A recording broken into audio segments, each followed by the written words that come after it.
निष्पक्ष न्यूज में अब हम बात बिहार की करेंगे, जहां ऐसा लग रहा है कि अधिकारी खुद को मुख्यमंत्री समझने लगे हैं। अपने मातहत अधिकारियों को डराना धमकाना और अनाप शनाप बोलना अब आम सी बात हो गई है। पहले के पाठक और अब हंटर वाली मैडम, यानी नीतीश कुमार के दो चहेते अधिकारियों पर बेलगाम होने का आरोप लगा है। और जिस अधिकारी ने आरोप लगाया है वो भी किसी जमाने में नीतीश कुमार के खास हुआ करते थे। आरोप लगाने वाले हैं होम गार्ड्स और फायर सर्विसेज के आईजी विकास वैभव, जो 2 महीने की छुट्टी पर चले गए हैं।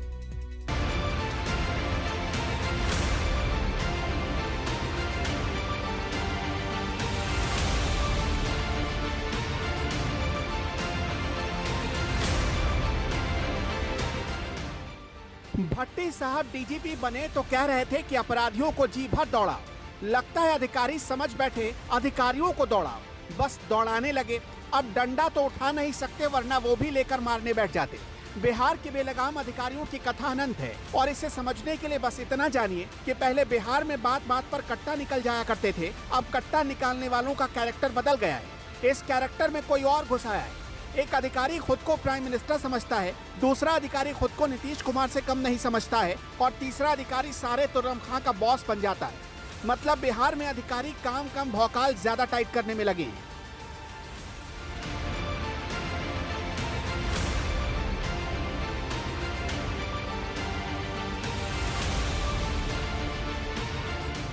ये बिहार के तेजतर्रार आईपीएस अधिकारी विकास वैभव का ट्वीट था, जिसे बाद में उन्होंने डिलीट कर दिया।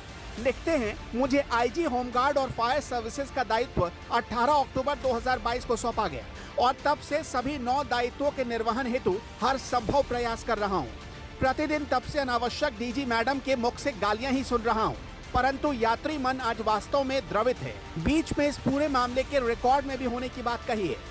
बिहार में एक बिहार के अधिकारी को भला बुरा कहा जाता है, उसी बिहार में बिहारी शब्द को अपमान सूचक शब्द बना दिया जाता है। ऐसा करने वाले गली छाप गुंडे नहीं होते। अब की बार तो राज ठाकरे भी नहीं आए हैं, ऐसा बिहार के आईएएस आईपीएस ही करने लगे हैं। ये सब कुछ उस बिहार में हो रहा है जहां अगर नरेंद्र मोदी आकर डीएनए पर सवाल उठा देते हैं तो नीतीश कुमार बड़ी रैली कर देते हैं। बिहार के कोने कोने से डीएनए के सैंपल भेजे जाने लगते हैं। लेकिन जब उसी बिहार में एक अधिकारी के माँ बहन के बारे में कहा जाता है तो सत्ता के शीर्ष पर बैठे लोग चुप्पी साध लेते हैं। लेकिन उनकी यह चुप्पी कई सवालों को जन्म देती है। पर विकास वैभव को गाली देने वाली अधिकारी कौन है, जानते हैं क्या? शोभा अहोटकर 1990 बैच की आईपीएस अधिकारी।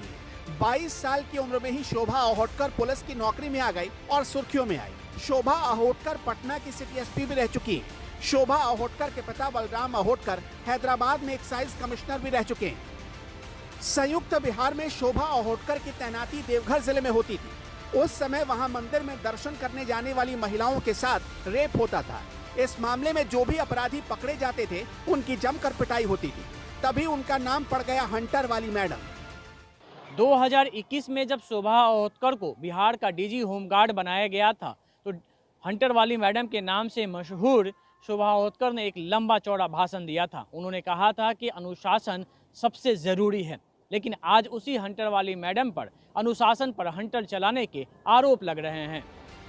हंटर वाली मैडम कितनी अनुशासित है ये बिहार के एक आईपीएस अफसर के फेसबुक पोस्ट से भी पता चलता है। विकास वैभव लिखते हैं, मेरी पत्नी और माता को संबोधित करके मुझे वरीय डीजी मैडम ने एकांत में गाली दी। रिकॉर्डिंग कर सकता था और इसलिए मोबाइल साथ लाने के लिए मुझे मना किया। सच में दुखी हूँ। संन्यास हेतु यात्री मन वास्तव में आशान्वित है। कर्तव्य विमूढ़ नहीं होना चाहता हूँ।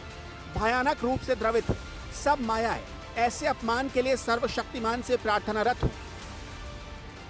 बिहार में आईएएस आईपीएस जल्दी किसी के नहीं सुनते, सिवाय नीतीश कुमार के। नीतीश कुमार ने अधिकारियों को खुली छूट दे रखी है, जिसकी वजह से तेजस्वी यादव जैसे नेताओं को किसी अधिकारी पर हाथ डालने से पहले 100 बार सोचना पड़ता है। कुछ ही दिन पहले बिहार के दानापुर में प्रदर्शन कर रहे छात्रों पर हुई लाठीचार्ज के मामले में अधिकारी पर एक्शन होने में देरी हुई और ये इसका सबसे परफेक्ट एग्जाम्पल है। बिहार सरकार बिहारियों पर उठाया, बिहारियों पर, कोई सरकार नहीं। और हम लोग को सरकार पर पूर्ण विश्वास है और हम लोग आज सरकार से मांग करते हैं कि ये जो है हम लोग को न्याय मिले और इसकी पूर्ण जांच कराए, उनके विरुद्ध अनुशासनिक कार्रवाई की जाए, उनको निलंबित किया जाए और साथ ही हम लोग अभी हम लोग ने ये, चूंकि ये बिहार की अस्मिता, पदाधिकारियों का अस्मिता पर प्रश्न था। अब बिहार के आईएएस और आईपीएस अफसरों के बीच गुत्थम-गुत्था चालू है। विकास वैभव लिखते हैं कि सुभावतकर को नीतीश कुमार ने डीजीपी नहीं बनाया, लेकिन इसकी भड़ास वो अपने अधिकारियों पर निकालती हैं। लेकिन इतना होने के बावजूद जब सत्ता के शीर्ष पर बैठे लोग चुप रहते हैं तो इसका असर ये हो रहा है कि अब अधिकारियों का मनोबल टूट रहा है। कैमरामैन सनी के साथ अमिताभ ओझा, पटना न्यूज़ 24।